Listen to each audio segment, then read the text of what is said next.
London 1880s. The richest city on earth. Capital of the British Empire. But step into the wrong streets and you'll find hell on earth. Behind the grand facades and gaslit boulevards, 500,000 people lived in conditions worse than animals. Welcome to the Victorian slums. Children as young as 5 worked 14-hour days. Families of 10 shared single rooms. Disease killed thousands every year. Those who survived turned to gin, opium, and crime. Anything to escape the grinding horror of slum life. 2 cities existed in one. The London of wealth and empire, and the London of poverty and death. This is the story of the invisible half. Dawn in the rookeries, London's worst slums. 1,000 people crammed into a single acre. Privacy doesn't exist. Neither does hope. Families of 8 or 10 share rooms barely 12 feet square. They sleep on straw or bare boards. Rent takes half their income. Breakfast, if it comes, is bread and weak tea. Meat is a luxury seen once a month. Children grow up stunted, hollow-eyed, hungry. Water comes from communal pumps, one for hundreds of families. It's often contaminated with sewage. Cholera lurks in every drink. Sewers don't exist here. Human waste flows in open gutters. The Thames is an open sewer. The smell is unbearable. Disease inevitable. By age 5, slum children work. Factories, mines, chimney sweeps. 12 to 16 hours daily. Many won't see their 10th birthday. Match girls breathe white phosphorus fumes. It rots their jawbones. Factory owners call it the cost of progress. The girls call it hell. Sweatshops employ thousands. Women sew shirts for pennies. 10 stitches per second. 14 hours a day. Their eyesight fails by 30. Climbing boys sweep chimneys too narrow for adults. They suffocate in flues. Burn in unexpected fires. Die of lung disease. No one counts their deaths. Those who can't work face the workhouse, a prison for the poor. Families are separated. Men from women. Parents from children. Many choose starvation over this fate. Inside, inmates break rocks or pick apart old rope. The work is pointless. The goal is punishment. Being poor is treated as a crime. Street markets sell what the rich reject. Rotting vegetables. Stale bread. Meat of questionable origin. The poor buy what they can, hoping it won't kill them. Nothing goes to waste in the slums. Rag and bone men buy anything. Bones for glue. Rags for paper. Even dog droppings have value, tanneries buy them. Mudlarks scavenge the Thames at low tide. Children dig through toxic sludge for coal, metal, rope, anything to sell. Many drown when the tide returns. Thousands of women turn to prostitution. It's not choice but survival. A night's work buys a bed instead of sleeping in the street. Irish refugees pour into London fleeing famine. They arrive diseased, starving, desperate. The slums absorb them. Conditions worsen. No one cares. Gin palaces offer escape. A penny buys oblivion. Whole families drink together. Alcoholism isn't a vice here, it's survival. The only warmth available. Entertainment exists even here. Penny gaffes show violent melodramas. Music halls provide song and laughter. Brief moments where poverty is forgotten. Violence is constant. Street gangs control territories. Police rarely enter the worst rookeries. Jack the Ripper will hunt here because no one protects these women. Disease sweeps through regularly. Cholera. Typhoid. Tuberculosis. In 1854, a single outbreak killed 10,000. The slums are death traps.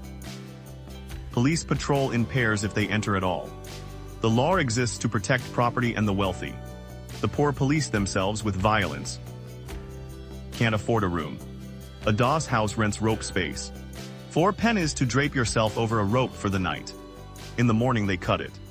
Everyone falls. Jewish refugees from Eastern Europe crowd into High-CTR.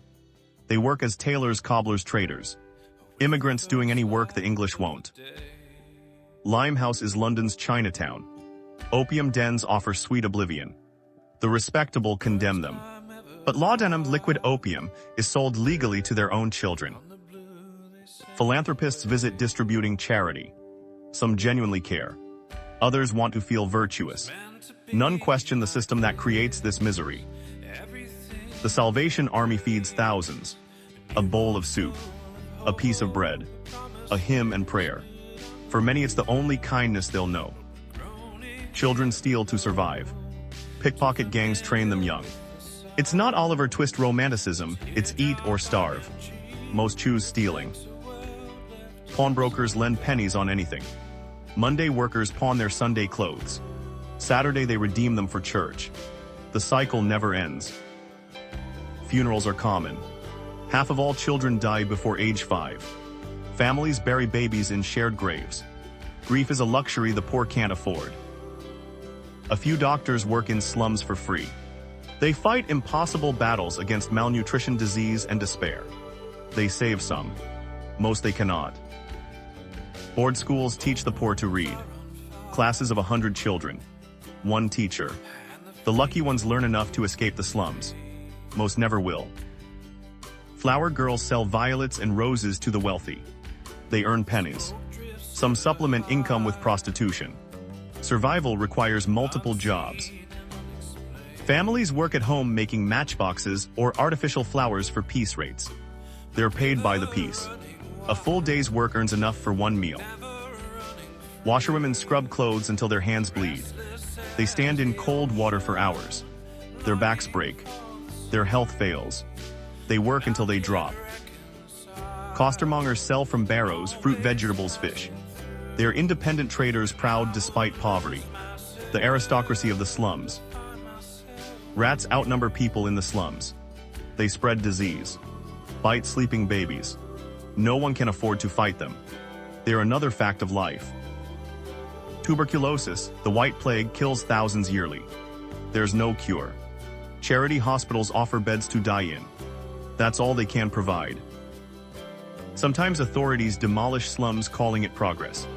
They clear the land, build offices or railways. The residents. They crowd into remaining slums. Conditions worsen. Philanthropists build model dwellings, clean, regulated housing for the working poor. But even subsidized, most slum dwellers can't afford the rent.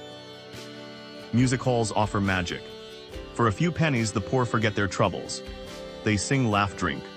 Tomorrow's misery can wait. Gambling offers hope.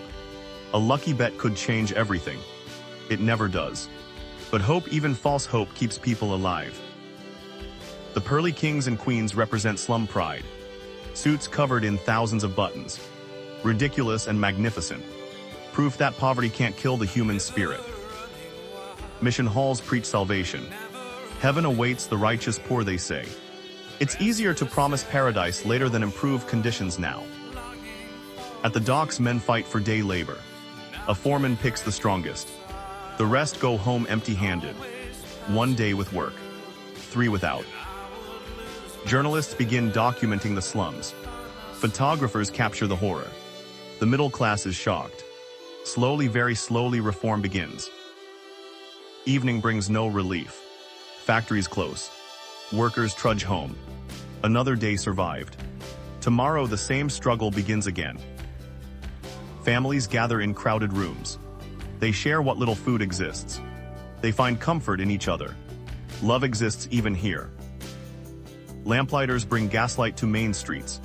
But most alleys stay dark. Dangerous. The slums belong to shadows. Pubs fill with men escaping cramped homes. They drink wages that should feed families.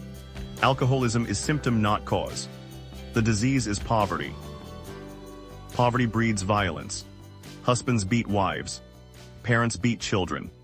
Desperation and rage find outlets. Social workers barely exist. Police don't intervene. Some mothers teach their children to read. They share stories of better worlds. They plant seeds of hope. Many of those seeds will die, but some will grow. Night soil men work after dark, emptying cesspits. It's the worst job in London, but it's work. It feeds families. Dignity is a luxury. As night deepens, Whitechapel's streets become hunting grounds. In 1888, Jack the Ripper will kill 5 women here. But they die every night from cold, disease, violence. Thousands sleep rough. doorways, bridges, anywhere that blocks the wind. In winter some freeze. Morning finds their bodies. No one mourns. Thieves' kitchens buy stolen goods. Organized crime thrives. The law sees criminals. The slums see people doing what they must to survive. Baby farmers take unwanted infants for a fee. Many of those babies die from neglect or murder. The law barely prosecutes. Illegitimate children have no value. Charles Booth maps poverty scientifically. His color-coded maps shock the nation. Black streets are the worst, vicious and semi-criminal. Most of East London is black. Reformers campaign for change. Better housing, sanitation, education, healthcare. The wealthy resist. Reform threatens their profits. Change comes slowly, painfully. Workers organize unions. They demand living wages, shorter hours, safe conditions. They're called agitators and communists, but they fight anyway. In 1888, match girls strike against poverty wages and Fosse jaw. They win. It's a miracle. Proof that even the powerless can fight and win. Settlement houses place educated volunteers in slums. They teach, advocate, and learn. Some genuinely help. Others romanticize poverty. But consciousness grows. Slowly, government builds housing for workers. The slums are cleared not for profit but for people. It takes decades. But change is coming. Playgrounds appear. Libraries open. Schools improve. The poor law reforms. Pensions begin. The safety net starts to exist. Too late for millions, but not too late for all. By 1920, the worst slums are gone. Not from kindness, World War I demands healthy soldiers. The state finally admits you can't build an empire on starving children. The slums are gone, but poverty remains. Different forms. Same desperation. The Victorian poor remind us a civilization is judged by how it treats its weakest members.